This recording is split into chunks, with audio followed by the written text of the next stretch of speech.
CJI-DY Chandrachud के आवास पर प्रधानमंत्री मोदी के गणपति पूजन में शामिल होने पर राजनीति गरमाने लगी है। इसी कड़ी में ठाकरे गुट के नेता सांसद संजय राउत ने आज मीडिया से बात करते हुए मणिपुर और चीन के कब्जे वाले भारतीय क्षेत्रों का हवाला देते हुए प्रधानमंत्री मोदी पर हमला बोला।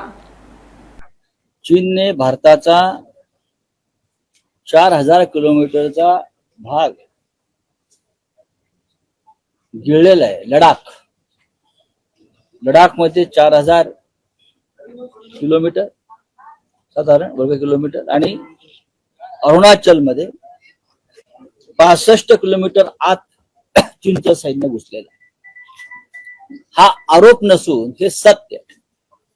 आणि राहुल गांधी परदेशात जाऊन जरी आज बोलत असले तरी देशामध्ये गेल्या 1 महिन्यापासून आम्ही हा विषय मांडतो। मणिपूर हातातून गेलेला आहे। लडाखचा अर्धा भाग पेंगॉन लेकच्या पुढे चीनचं सैन्य घुसलेलं आहे।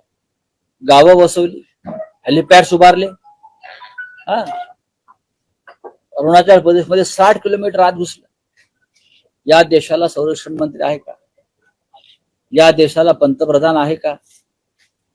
गृहमंत्री आहे का? अजिबात नाही। मणिपूरची हिंसाचाराची जी दृश्य आपण पाहतो, संपूर्ण सरकार, गृहमंत्री, प्रधानमंत्री राजकारणामध्ये अडकून पडले, आरत्या करत बसले। हे तुमचं काम नाहीये।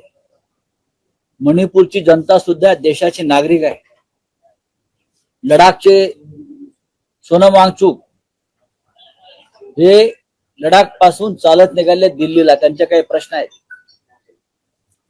आणि त्या प्रश्नामध्ये चीनची घुसखोरी हा एक महत्वाचा प्रश्न आहे। पण या प्रश्नावर भाजपचे नेते, पंतप्रधान मोदी, गृहमंत्री बोलणार नाही। ते बाकी सगळ्या विषयांवर बोलतील। ते आमच्यावर बोलतील, आमच्यावर टीका करतील, पण मणिपूरवर का बोलत नाहीत?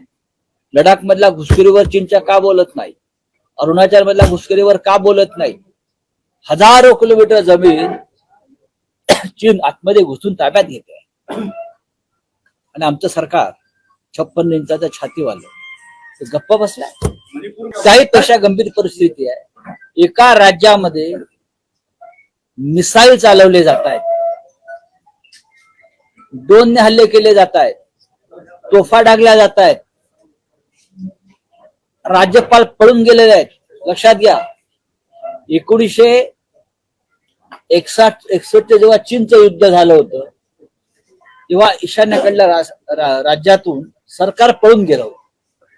त्याच पद्धतीनं आसाममधून राज्यपाल म्हणजे गव्हर्नमेंट हे पळून गेलेलं आहे।